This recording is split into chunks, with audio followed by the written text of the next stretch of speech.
Muy buenos días, hermanos, que el Señor les bendiga muchísimo. Qué bendición el poder nuevamente, en el nombre de Jesús, reunirnos para poder recibir juntos la palabra. Quiero que me acompañen haciendo una oración y así, con el favor del Señor, esa semilla que el Señor ha determinado darnos hoy, sea sembrada en nuestros corazones y así podamos dar fruto al 100 por 1. Señor, te damos gracias por este día. Muchas gracias, Padre, por darnos la bendición de poder acercarnos por los méritos del Señor Jesucristo hasta el lugar santísimo.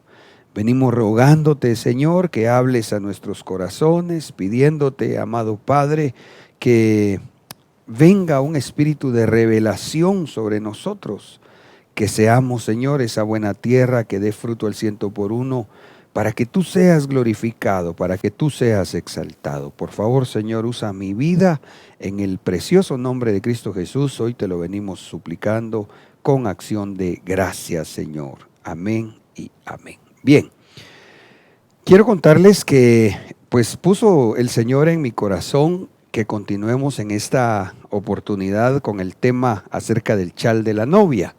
Ahí hemos estado pidiendo al Señor la guianza, la revelación. Hemos estado platicando también de otro tema que no hemos concluido.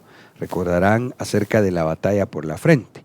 Sin embargo, habíamos dejado este tema que en su base, de donde hemos estado edificando, Isaías 61:10, dice así: salto de alegría delante de Yahvé, y mi alma se alegra en mi Dios, pues Él me puso ropas de salvación y me abrigó con el chal de la justicia, como el novio se coloca su corona o como la esposa se arregla con sus joyas. Entonces acá explicamos que se presenta este versículo mostrándonos al Señor Jesucristo y asimismo describiendo cómo su esposa, al hacerse uno con Él, acá descrito, nos deja ver características del novio y de la novia. Del novio podríamos ver entonces que él dice que tiene ropas de salvación, mientras que de la esposa, dice este versículo, tiene su chal de la justicia. Ese chal de la justicia tendría que venir a ser de alguna manera la constitución final de lo que hoy por hoy la iglesia debe procurar que el Señor se lo conceda. Este chal representa una cobertura que es parte del atuendo del vestido de la novia. Recordaremos que allá en Apocalipsis dice, cuando el ángel llama al apóstol Juan y le dice: ven, te voy a mostrar la esposa, la novia del Cordero. Y entonces dice que a esta se ha preparado y se ha vestido de lino fino, porque el lino fino, dice Apocalipsis, son las obras justas de los santos. Entonces la iglesia tiene que participar, tiene que hacer obras justas. Por eso es que el chal de la justicia se denomina acá como ese atuendo, decíamos, que será parte del vestido de la novia. Por otro lado, cuando habla del novio, dice que se coloca su corona. Explicamos también, basándonos en la palabra, que la corona, cuando se refiere a la esposa, en el ámbito prácticamente matrimonial, está hablando que ésta se constituye como corona del varón, del esposo. Y ella dice, se arregla con sus joyas. Aquí creemos que de alguna manera también se está refiriendo a los dones espirituales, que son los regalos que el Señor le va dando a la iglesia para que ésta también se vaya engalanando, para que se vea preciosa, ¿verdad? De ahí que hemos estado abordando el tema que le hemos llamado así, el chal de la novia, y que hoy, con el favor de Dios, quisiera que juntos estudiemos una cuarta parte, y para esto vamos a conversar acerca del chal, que desde el hebreo es Samá. Quiero contarles que durante todo el estudio, el poder escudriñar la palabra, me encontré con otro término que se podía traducir como como manto. Pero interesantemente, cuando me quedé con la cierta inquietud, porque dije yo, bueno, pero entonces hay más de 5. Sin embargo, cuando fuimos a investigar un poquitito más, noté que era el manto que usaba un varón, ¿verdad? Recuérdese que la vestimenta del Israel antiguo era muy diferente a la que hoy conocemos, ¿verdad?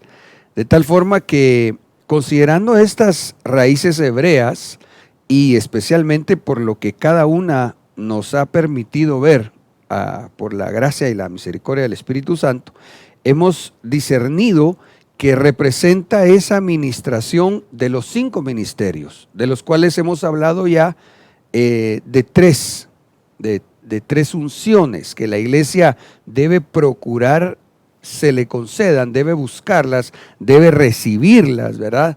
Porque no es lo mismo que un siervo del Señor en la unción que Dios lo ha levantado esté en la disposición de ministrarlo, de bendecir a la iglesia con lo que el Señor le ha dado, a que la iglesia esté dispuesta a buscarlo y a recibirlo. Por eso es que dice la palabra, que el que recibe a un profeta, por cuanto es profeta, bendición de profeta recibirá.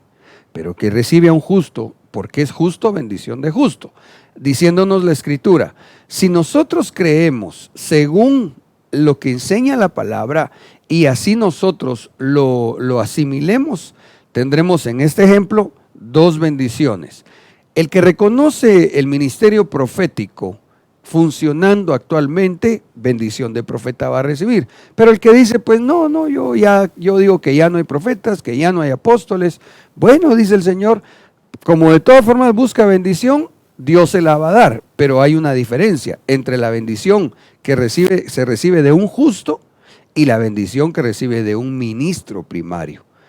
Ambas son bendiciones de parte de Dios, pero definitivamente por algo Dios levantó esos 5 ministerios, según la palabra, para que ésta sea equipada, para que ésta sea preparada. Bueno, entonces, recordando estas características, estos aspectos, avancemos a ver este chal del Hebreo 67-77, Samá.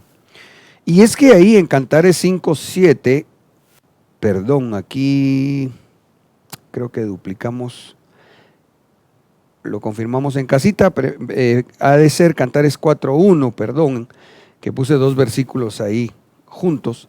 Dice, cuán hermosa eres, amada mía, cuán hermosa eres. Tus ojos son como palomas detrás de tu velo.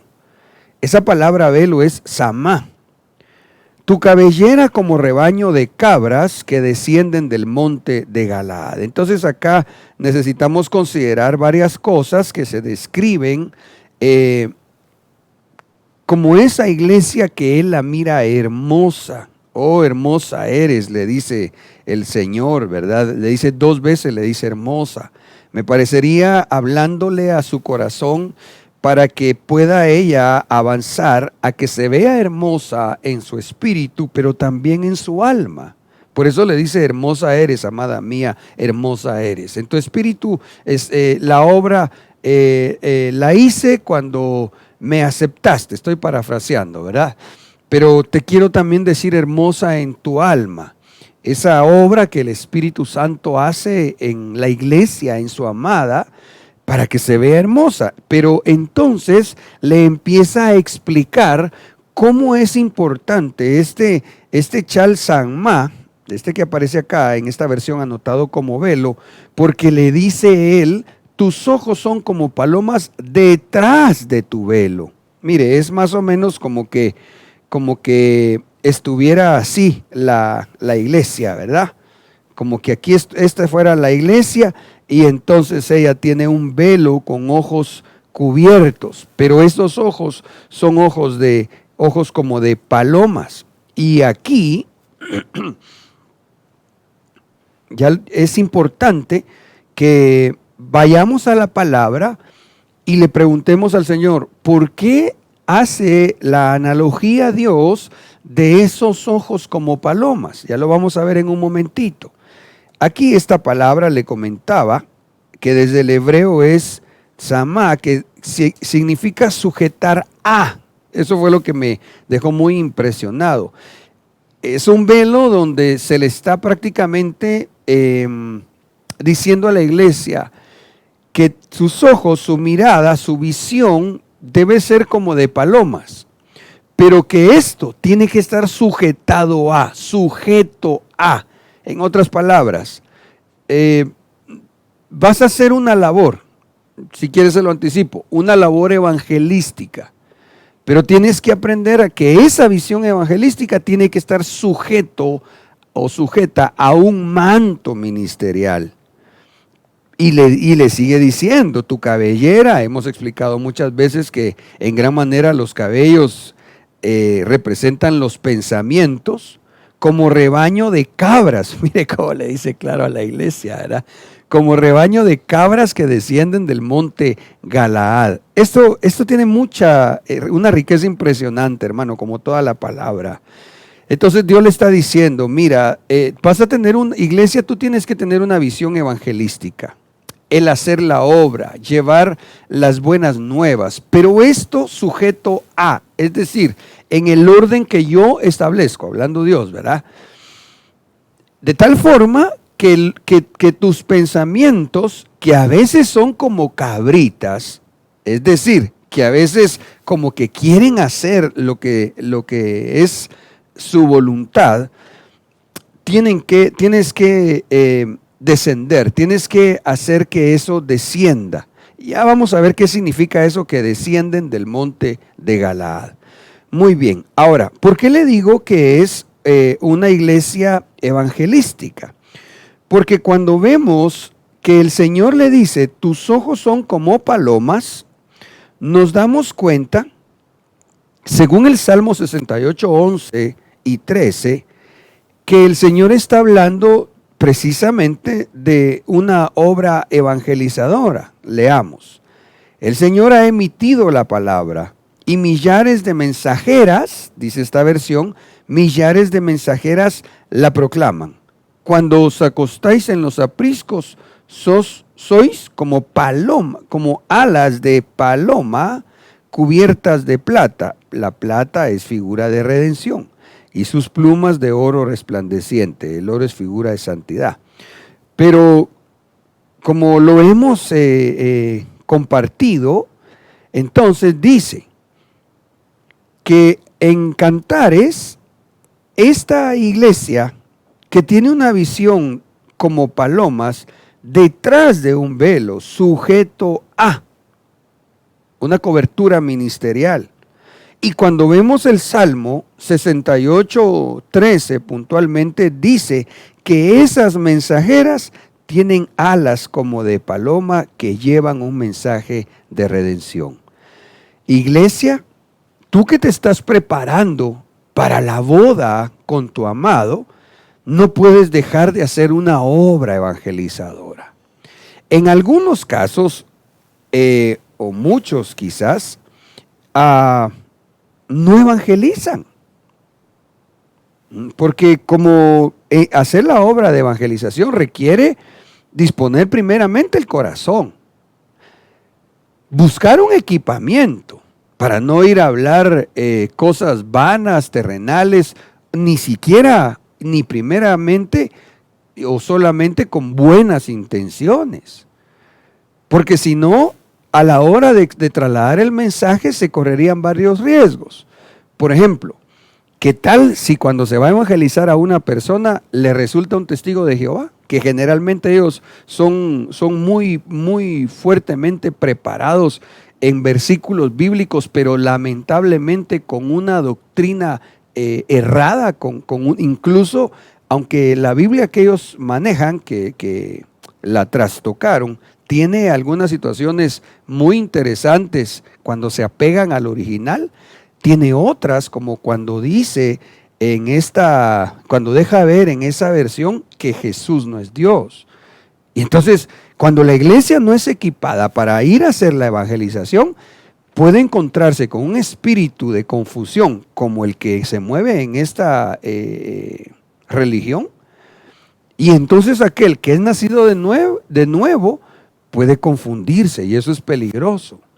Por otro lado, vamos también a ver en un momentito que esa iglesia que tiene este velo, sus labios son rojos, pero sus palabras son encantadoras, diciéndonos con eso la palabra: iglesia, tienes que hacer una obra de evangelización, pero con labios llenos de la redención, de la sangre, del color de la sangre de Cristo, pero con palabras agradables, no con un evangelio que tiene todavía un Dios de palo como otra religión, que su Dios es un palo tallado, esculpido, pintado.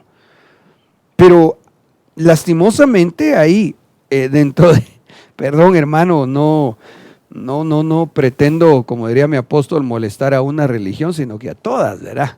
Porque incluyendo la evangélica, a veces ya no se tiene el Dios de palo de bulto, pero sí se tiene un Dios de palo invisible, donde a puro palo se quiere que la gente acepte a Cristo, trasladando un mensaje que lastima, que prácticamente condenan de una vez. Si usted no acepta a Cristo, se va a ir al infierno, se va a rostizar con el diablo.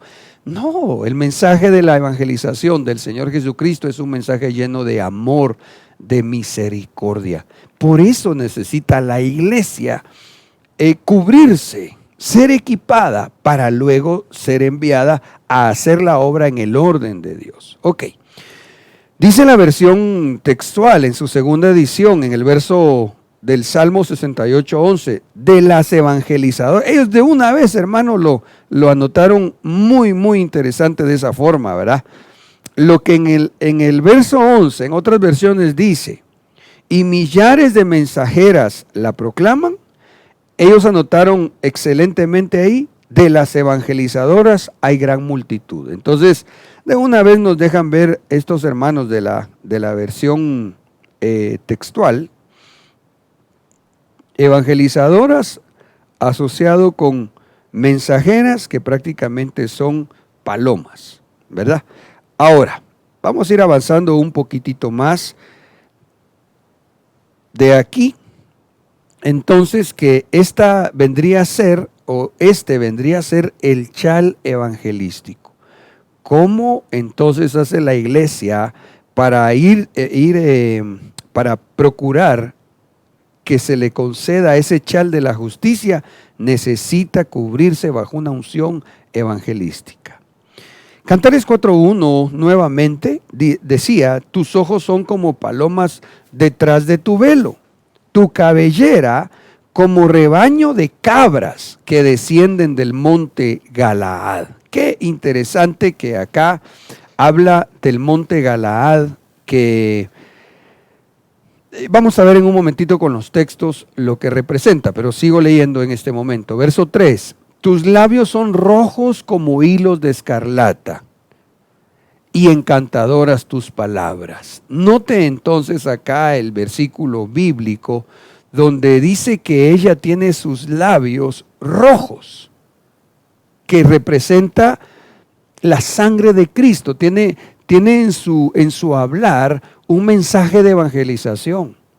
Conoce el plan de salvación porque un día lo escuchó y lo aceptó y lo creyó en su corazón, pero ahora eso que quedó en su corazón ya lo tiene en su hablar. Ya es una iglesia que sabe que aquellos que no han aceptado al Señor Jesús como su Señor y Salvador se van a condenar eternamente. Entonces no se queda callada ni por pena, ni por vergüenza, ni por falta de conocimiento. No. Tiene labios pintados de escarlata, como hilos de escarlata, y encantadoras tus palabras. Es lo que comentábamos. No con palabras abusivas, hermano. Incluso hay gente que hasta de alguna manera la vacunan en contra del evangelio. Y yo creo definitivamente que debemos de deshacernos de toda idolatría, pero solo por ponerle un ejemplo, cuando en una familia idólatra alguien acepta a Cristo y sin haberse equipado, va hoy aceptó a Cristo y qué bueno que ya quiere en su corazón, tenga en su corazón el hablar de Él. Sin embargo, a veces llegan, hermano, van a agarrar todos los ídolos de la abuelita, los agarran, se los quiebran, los tiran a la basura. Esas no son palabras encantadoras.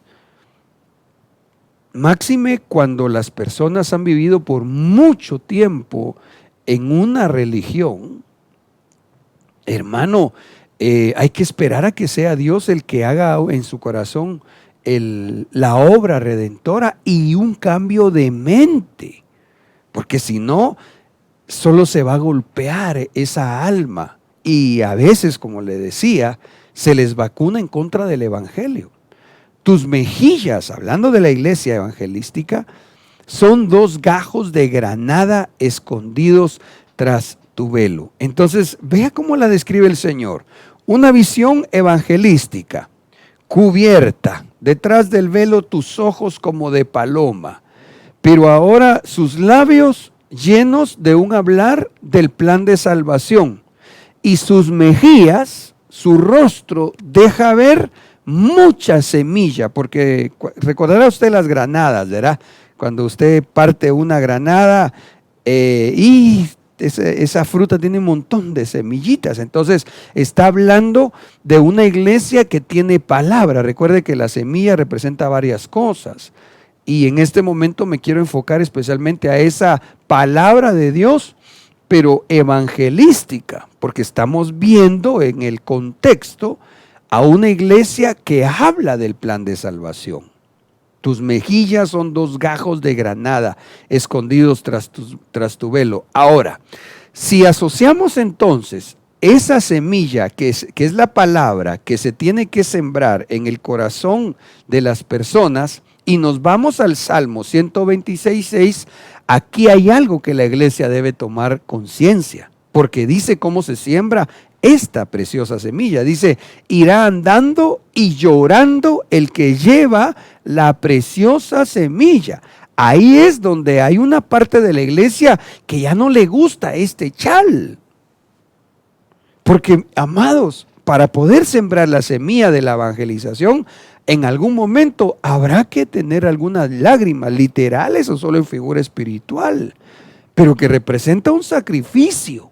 Representa el tener que dejar hacer cosas personales para salir a la calle e ir a evangelizar, ir a los hospitales, ir a los parques, irse a solear.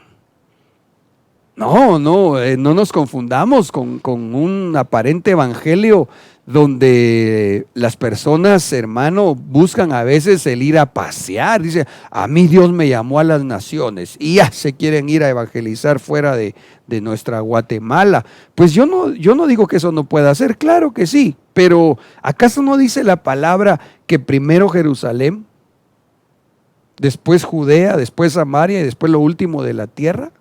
En otras palabras, primero lo que está cercano a nosotros. Vuelvo a la carga, no se trata de pensar que hacer la obra evangelística es ir a pasear, no.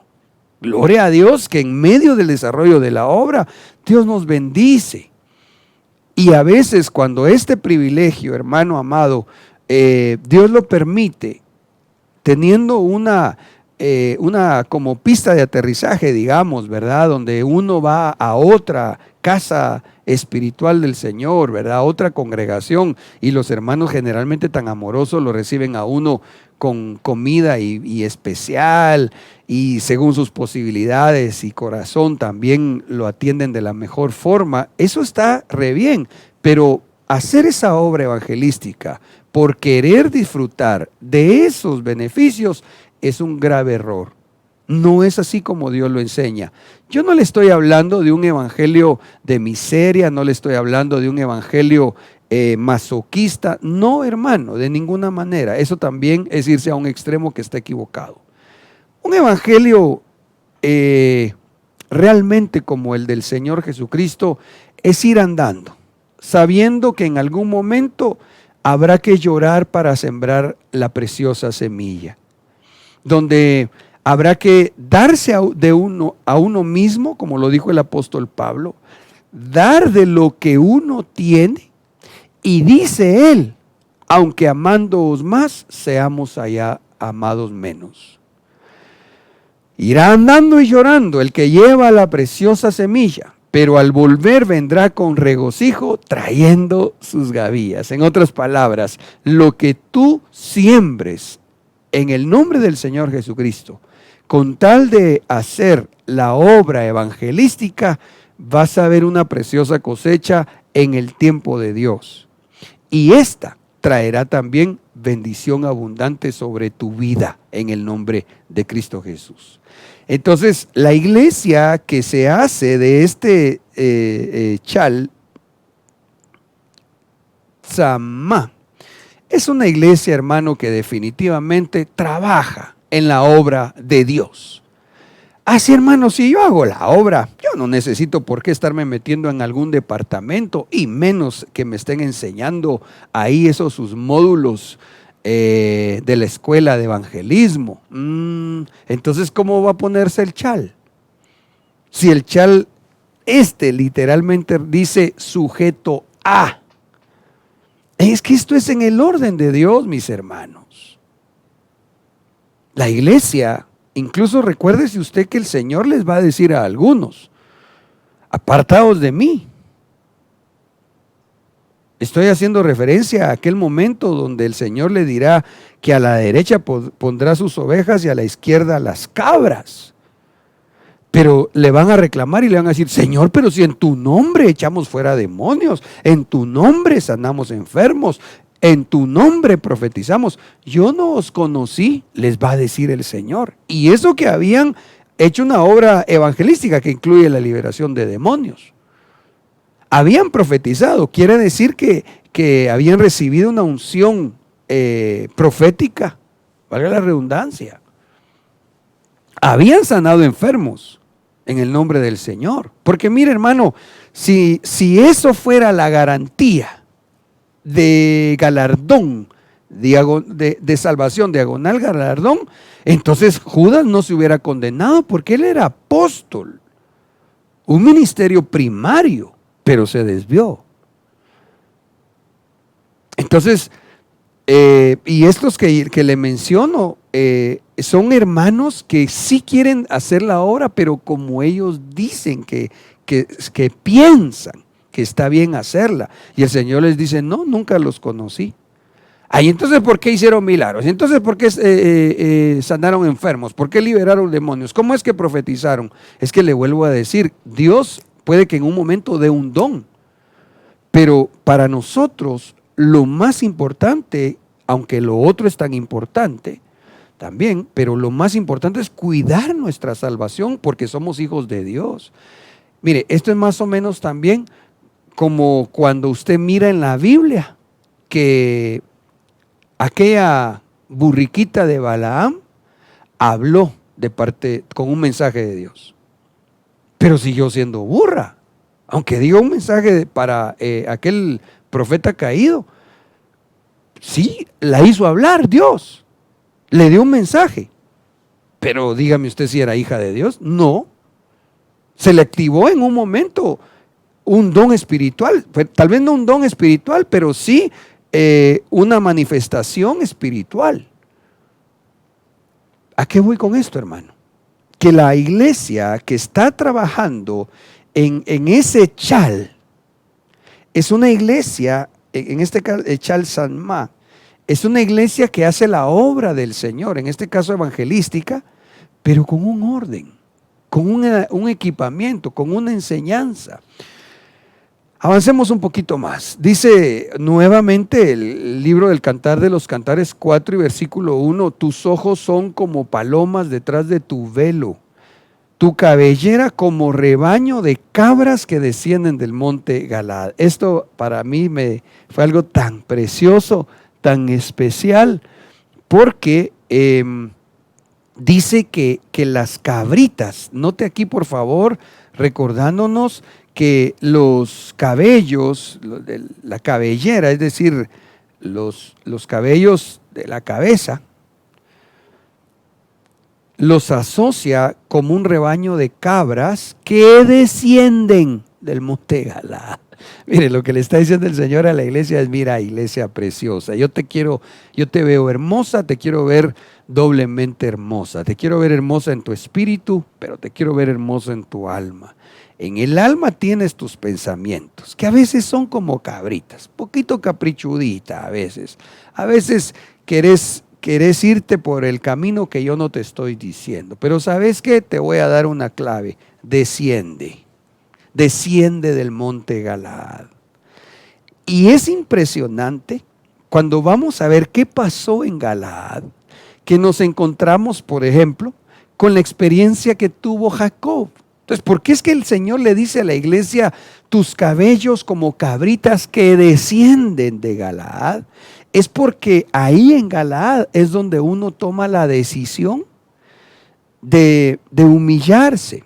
Pero déjeme leerle algunos versículos de Génesis 31:20 para que comprendamos cómo se hace para que la iglesia entonces sujete sus pensamientos, esos pensamientos que a veces son como actitudes de cabra. ¿Y qué fue lo que pasó con Jacob? Dice: y Jacob engañó a Labán arameo al no informarle que huía. Mírese al bandidito de Jacob, ¿verdad? Verso 21, huyó pues en todo lo que tenía y se levantó, cruzó el río Éufrates y se dirigió hacia la región montañosa de Galaad. Verso 25, alcanzó pues Labán a Jacob, y Jacob había plantado su tienda en la región montañosa, y Labán y sus parientes acamparon en los montes de Galaad. Recuérdese que la iglesia tiene que hacer que su cabellera, que sus pensamientos desciendan del monte de Galaad. Pero ¿de dónde venía? En este caso nos deja ver como una alegoría Jacob esas actitudes de cabrita. Solo voy a terminar la lectura. ¿Por qué no me has permitido besar a mis hijos y a mis hijas? En esto has obrado neciamente. ¿En qué? Que él sale, note en pantalla por favor, que él sale y cruza el río Éufrates y se va en dirección a la región montañosa de Galaad. Ahora, permítame ver ahí en pantalla siempre por favor este pequeño mapa. Y le voy a ir ubicando en ese mapa de dónde fue que salió Jacob. Mire pues, aquí en la pantalla, usted mira que acá está el río Éufrates. Y acá está el río Tigris. Aquí usted mira que dice Mesopotamia. Mesopotamia fue el lugar donde se asentó especialmente el imperio babilónico. Entonces, ¿de dónde iba saliendo Jacob? De la mezcla, de la confusión, de incluso querer a tomar algunos versículos del Evangelio, pero querer hacerlo como yo pienso que es, o a veces, hermano, querer hacer la obra de Dios pensando que se está haciendo la de Dios, cuando realmente se está haciendo la obra de una persona individualmente hablando. Entonces él sale de esa confusión, él sale de Mesopotamia y vea cómo marca acá que llega a Galaad, a los montes de Galaad. En Galaad, recuérdese usted, el Señor le dice a su amada: como tus cabritas, pero que no se quedan en Galaad, que descienden de Galaad, descienden. Acá tengo como una ampliación de esto que vimos en el mapa anterior. Solo voy a borrar, ahí está. Y mira usted cómo está Galaad aquí, los montes de Galaad. Aquí, mire. Aquí están los montes de Galaad. Pero esto que usted ve acá, espero se note en pantalla, pero si no con rojo se lo marco. Esto que ve acá, este es el río Jordán. Entonces lo que pasa, o lo que Dios le dice a la iglesia es: mira, tienes que salir de Babilonia. Tienes que dejar la mezcla, la confusión, las costumbres babilónicas. Tienes que venir, pero vas a tener que llevar tus cabritas, tus pensamientos ahí, donde llegas a las alturas espirituales y tal vez todavía con cierta actitud de autosuficiencia, tal vez hasta de soberbia, tal vez hasta de querer dirigirse por su propia prudencia. Entonces, ¿sabes qué? Te voy a pedir que desciendas. Interesante que el río Jordán, ahí aparece rotulado, lo que significa del hebreo español es el que desciende, el que se humilla. Entonces, ¿cómo es que la iglesia se va a hacer de su chal Samma cuando ésta agarra sus pensamientos, los somete bajo la autoridad de Dios, y para ese sometimiento va a tener que ceder, va a tener que descender? Quiero hacerle ver algo más aquí, porque hay un relato precioso en la palabra y que incluso buscamos un video. Hace rato con algunos hermanos lo vimos, pero me gustaría hoy recordarlo. Porque entonces aquí está Galaad. ¿Y a dónde fue que descendió Jacob? Aquí, mire, a Peniel. Aquí están marcados los dos puntitos, Peniel y Mahanaín. Y este que usted mira acá, este es un río, es un brazo siempre del río Jordán, que le llaman el vado de Jacob. Entonces, Jacob descendió, agarró los pensamientos suyos y descendió a someterlos, a sumergirlos en el Jordán. Leamos. Y cuando Jacob siguió su camino, los ángeles de Dios, paro aquí. Estábamos viendo en el capítulo 31 que Jacob sale de Mesopotamia, sale de Babilonia, llega a Galaad, pero de ahí desciende. Capítulo 31, capítulo 32. Y cuando Jacob siguió su camino, los ángeles de Dios le salieron al encuentro. Y al verlos, Jacob dijo: este es el campamento de Dios. Por eso le puso a aquel lugar el nombre de Mahanaim. Verso 22. Y aquella misma noche se levantó y tomó a sus 2 mujeres, a sus 2 siervas y a sus 11 hijos, y cruzó el vado de Jacob. Ya había Jacob, mire pues, sale huyendo de Mesopotamia. Ni se despidió el maleducado de Jacob, ni se despidió de su suegro Labán. Sí, Labán era cardíaco, pero hermanos, hasta en el mundo se dice que la educación no pelea con nadie. Y Jacob sale así. Imagínese usted, aunque Labán era cardíaco, lo había recibido. Al final era el padre de sus hijas, su suegro, su padre, ¿cómo se dice? En ley. Es que se me cruza el inglés. Padre on law, creo que se dice. Jacob sale de esa forma. Y entre el verso 2, cuando él ya viene de Galaad, y el 22, léalo usted en casa, si no estoy mal, es cuando él va a tener el encuentro con Esaú. ¿Y cuál fue su problema con Esaú? Si también Jacob se había ido huyendo por sus diferencias con su hermano.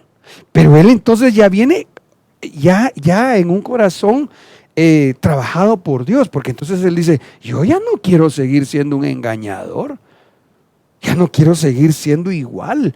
Por eso es que él desciende hasta el vado de Jacob, hasta ese brazo del Jordán, para que él con humildad, oiga como dice, que entonces,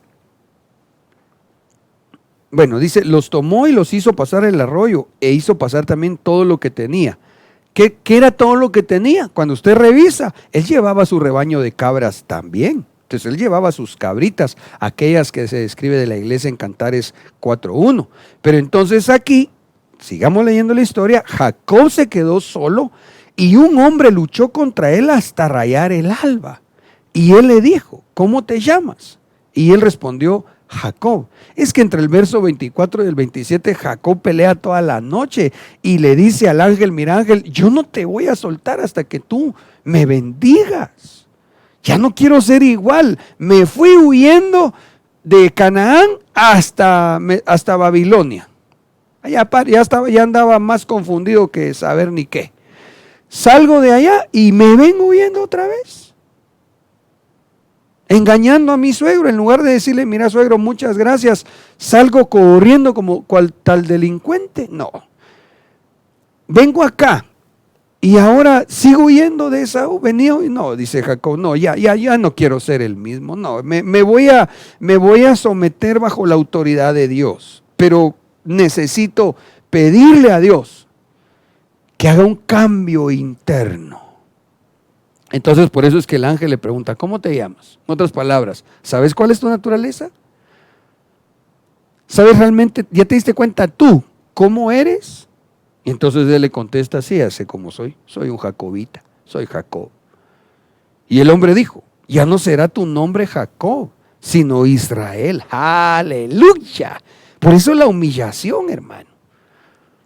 Por eso es que él sale de Babilonia con sus cabritas, sube a Galaad, desciende y aquí se encuentra con el río Jordán, con ese brazo del río Jordán. Y en esta área es donde está Peniel, es decir, tiene un encuentro profundo con Dios, con el rostro de Dios, y está Mahanaim, que es donde él es ministrado por el ángel, en este nivel, mire, de humillación. Entonces, ahí es donde le cambian su naturaleza. ¿Sabe, amada iglesia? Usted necesita, yo también, yo soy parte de la iglesia, pero refiriéndome a usted como esa que está siendo preparada para casarse. Necesitas, iglesia bendita, un cambio de naturaleza. Quisiera poner en este momentito un video precioso donde vemos esto que leímos en un documento, no sé si durará unos 5 minutitos más o menos. Lo vamos a poner ahorita en pantalla para que usted vea esa experiencia de Jacob.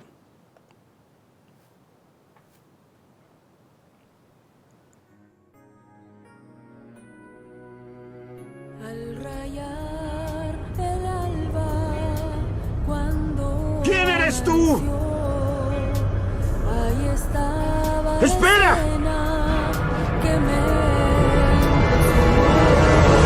No puedes irte ahora. Bendíceme, por favor. Te lo pido. Que por su bendición luchó y nunca se rindió.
Déjame ir.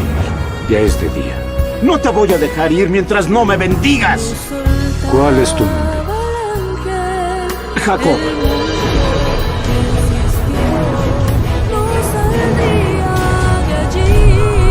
Ya no te llamarás Jacob, sino Israel. Porque como príncipe luchaste con Dios y con los hombres. Y prevaleciste. ¿Y tu nombre? ¿Cuál es tu nombre? Dímelo, lo imploro. ¿Por qué preguntas por mi nombre? Yo soy Dios Todopoderoso. Sé fecundo y multiplícate. Una nación y multitudes de naciones saldrán de ti, y reyes procederán de ti. La tierra que es de Abraham tu abuelo, y de Isaac tu padre, te la darán a ti y a tu descendencia. Aleluya. Mire, hermano, a mí ese documento, ese video me impacta tanto. Bastante bien, creería yo, presentado de lo que relata la Escritura. Entonces la iglesia, ¿nota usted cómo cuando el ángel toca a Jacob, le descoyunta su pierna, su muslo, el área de su cadera? Porque él ya no iba a caminar diferente. Aquel hombre que probablemente toda su vida caminaba tan erguido, tan sentirse bien pagado de sí mismo. Ahora, cuando él reconoce que su naturaleza no estaba bien delante del Señor, ahí es donde él, lo que la Biblia dice que vence, ¿verdad? Al ángel, no por fuerza, no por inteligencia, no, ¿sabe cómo? Por la humillación. Porque la Biblia dice que un corazón contrito y humillado, Dios no lo desprecia. Amada iglesia, esto nos deja ver entonces lo importante de buscar ese cambio de vida que solo Dios puede hacer en nosotros. Pero que la iglesia necesita un manto, ese chal que le cubra, que en este caso el Samá, literalmente, mire que no tiene ni muchas acepciones, sino puntualmente tiene, creo, 2 o 3 a lo sumo, pero en una de estas dice sujeto a. Qué hermoso esto, hermano. Que Dios cambie nuestro nombre. ¿Con qué razón en Apocalipsis dice, recuerda, y te daré un nombre nuevo? ¿Cuál? Esa revelación de cuál es la naturaleza que el Señor quiere que nosotros tengamos conforme a su voluntad. Yo quisiera avanzar porque ya vamos a ir cerrando. Dice Cantares 6, 4 y 5. Eres hermosa como Tirsa, amada mía, encantadora como Jerusalén, imponente como ejército con estandartes. Mire cómo aparece nuevamente la iglesia. Y se relaciona el versículo 5 donde dice, aparta de mí tus ojos. ¿Se acuerdan los ojos como de paloma? Porque ellos me han confundido. Tu cabellera es como rebaño de cabras que descienden de Galaad. Entonces, aquí vemos nuevamente cómo aquella iglesia que tiene alas como de paloma, que ya está metida en la obra de Dios para la evangelización, su mirada donde adoptó la visión del Señor, ahora a su amado le dice, mira, ya no me mires así.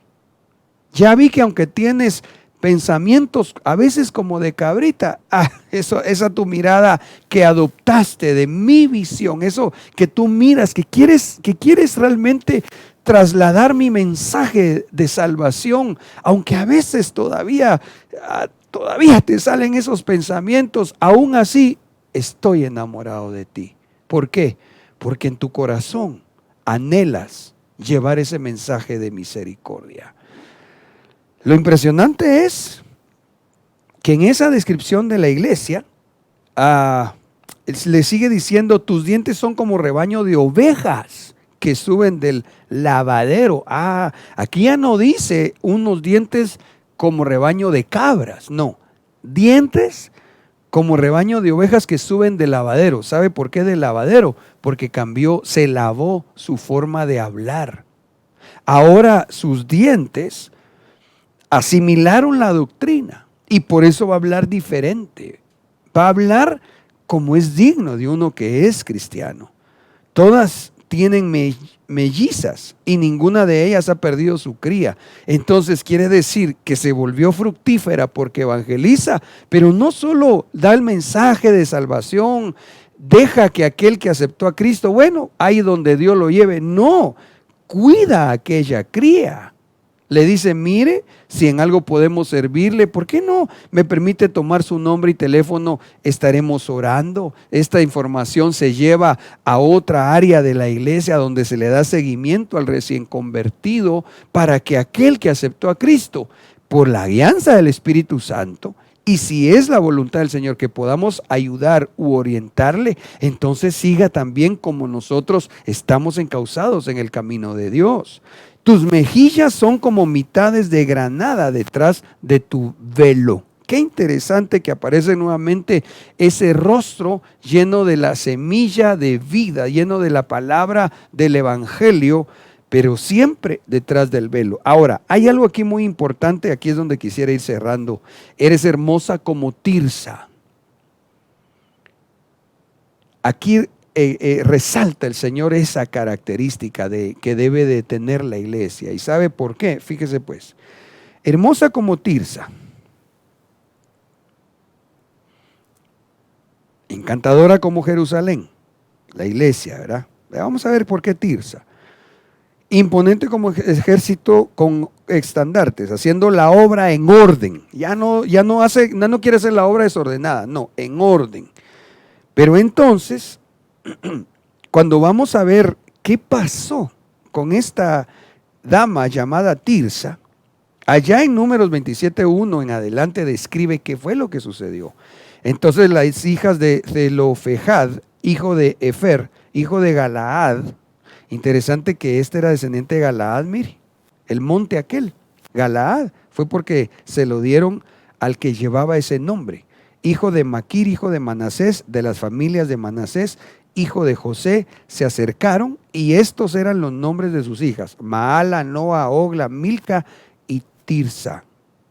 Y se presentaron delante de Moisés, delante del sacerdote Eleazar, delante de los jefes y de toda la congregación, a la entrada de la tienda de reunión, diciendo: nuestro padre murió en el desierto, aunque no estuvo entre el grupo de los que se juntaron contra el Señor en el grupo de Coré, sino que murió por su pecado y no tuvo hijos. Mire, reconocen humildemente que su papá se equivocó.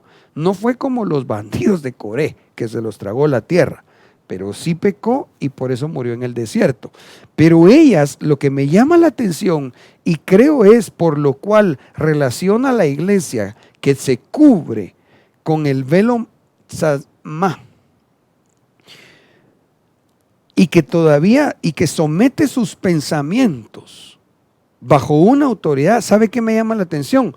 Porque aquí estas hijas de Zelofehad iban a ir a exponer algo en lo cual ellas no es que estuvieran necesariamente, no estaban peleando, pero miraban desde otra perspectiva y planteaban algún cierto desacuerdo. Sin embargo, no en una actitud rebelde ni altanera. Al contrario, ellas van y lo cita, hermano, en lo que llamaríamos nosotros un tribunal de honor.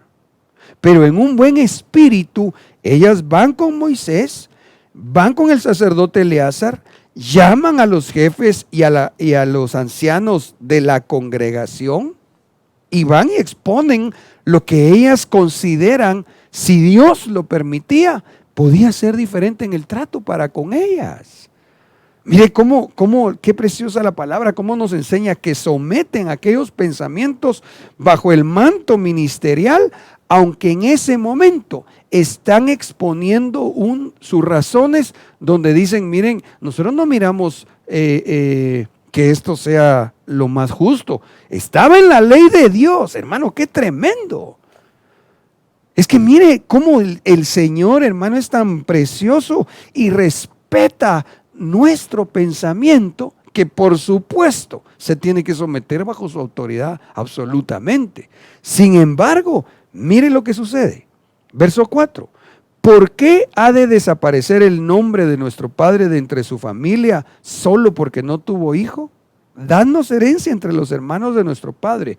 Y Moisés presentó su caso ante el Señor. Mire, primero llegaron con su pastor y dijeron, mira pastor, fíjate que nosotros tenemos esta situación. Como mi papá, nuestro padre se murió y él no dejó varones, ¿y nosotras qué vamos a hacer? ¿Dónde vamos a vivir? No hay tierra para nosotras. Entonces Moisés los atiende, les mira su buen espíritu y dice, ok, voy a orar al Señor, que Dios diga cómo vamos a hacer. Verso 6, entonces el Señor habló a Moisés diciendo, las hijas de Zelofejad tienen razón en lo que dicen. Ciertamente les darás herencia entre los hermanos de su padre y pasarás a ellas la herencia de su padre. Además, hablarás a los hijos de Israel diciendo, si un hombre muere y no tiene hijo, pasaréis su herencia a su hija. Hermano, qué impresionante. Cómo aquellas mujeres, sin rebelarse, sin presentar abusivamente sus argumentos, van con humildad. Exponen delante del siervo sus pensamientos, dejando que fuera Dios el que dijera cómo se tenía que administrar aquella situación, que por cierto, a partir de ahí se hace un cambio en lo que ya en la ley estaba establecido. Entonces, iglesia, yo te quiero decir en el nombre de Cristo Jesús, trabaja para preparar ese chal de justicia que un día nuestro Dios te dará. ¿Y cómo? Bajo esta perspectiva, haciendo la obra de Dios, trabajando en la obra evangelizadora. Así, aquí cierro con estos textos, Cantares 6:5, se va a cumplir lo precioso que describe el Señor. Aparta de mí tus ojos, porque ellos me han confundido. Tu cabellera es como rebaño de cabras que descienden de Galaad. Verso 8. 60 son las reinas y 80 las concubinas, y las doncellas sin número, pero sin igual es mi paloma. Entonces aquí describe a toda la iglesia, mire, y montón de gente en la iglesia. 60 las reinas, 80 las concubinas, doncellas sin número, pero solo una alcanzará a llamarse paloma del Señor, su esposa. ¿Quién? La que describe la Biblia se cubrió con este chal evangelístico. Mi perfecta es la hija únicamente de su madre, la preferida de la que la dio a luz. Las doncellas la vieron y la llamaron bienaventurada. También las reinas y las concubinas y la alabaron diciendo, ¿quién es esta que se asoma como el alba? Hermano, conocían pero no entendían. Porque ellas sabían que esta, la que se va a casar, es precisamente la que tenía su cabellera como rebaño de cabritas, pero que se dejó cubrir. Y entonces ahora es toda esa parte de la cristiandad que no subió a las bodas. Entonces solamente le queda preguntar, ¿quién es esta que se asoma como el alba? Hermosa como la luna, refulgente como el sol, imponente como escuadrones abanderados. Quiere decir que nunca se enfilaron como la milicia sagrada. Nunca quisieron someterse. Qué bonito, ver así pues. Qué bonito, viene el cambio de oficialidad. Sí, ahí está la estructura de la iglesia. Cómo sirven los hermanos, qué bien. Pero nunca quisieron involucrarse a hacer la obra de Dios. Así habrá mucho creyente, mucho cristiano. No sé si dentro de las 60 que son reinas, si dentro de las 80 que son concubinas, o de esas doncellas, es decir, que un día tuvieron una experiencia preciosa con Dios, pero ya nunca la volvieron a buscar. Sin embargo, la que se casa es esa perfecta, la que buscó que Dios le concediera el chal de la justicia, en el nombre de Jesús. Yo quisiera hacer una oración para terminar y si me pudieran bendecir que de fondo escuchemos ese himno tan lindo de ese cambio, hermano, que necesitamos que Dios haga en nuestros corazones, como cuando el ángel trabajó en el caminar de Jacob. Señor, te damos gracias por este día. Gracias, Señor, por permitirnos oír tu palabra. Ruego, amado Dios, que ministres en esta hora, Señor, un cambio, Señor, en nuestra naturaleza, en esa naturaleza de tu iglesia. Te pido, Señor amado, que nos des la oportunidad, en mi caso como tu siervo, a verla evolucionar, a verla crecer espiritualmente, para que así, Señor, en el nombre de Jesús, no seamos ninguno de nosotros como aquellos que preguntarán: ¿quién es esa que fue levantada, que fue llevada a las bodas? Sino que seamos mejor aquellos que saben responder, no solamente por el conocimiento, sino porque hubo un cambio en sus vidas. Es la iglesia, novia, la esposa que se va a casar con el amado. En el nombre de Jesús yo te lo pido con todo mi corazón. Bendigo a mis hermanos y te doy gracias. Amén y amén. Que el Señor les bendiga. Un ángel preso de Jacob, que por su bendición luchó y nunca se rindió.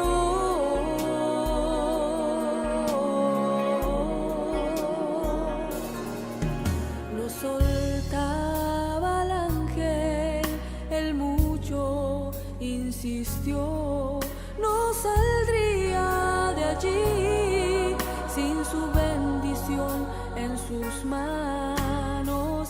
De tanto que insistió Jacob, el ángel le tocó, su bendición él recibió. Necesito bendición, no voy a desistir, sin ella yo no voy a salir de aquí. Quiero tu bendición, no te voy a soltar. Y aunque toques el encaje de mi muslo, nada va a impedir la unción de Dios sobre mí. Necesito bendición, no voy a desistir, sin ella yo no voy a salir de aquí. Quiero tu bendición, no te voy a soltar. Y aunque toques el encaje de mi muslo, nada va a impedir la unción de Dios sobre mí.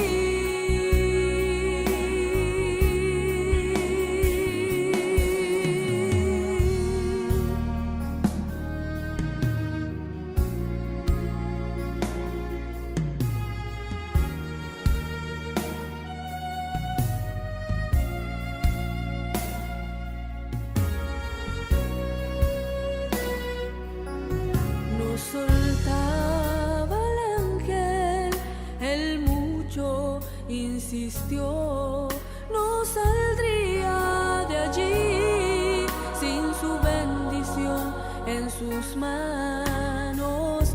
De tanto que insistió Jacob,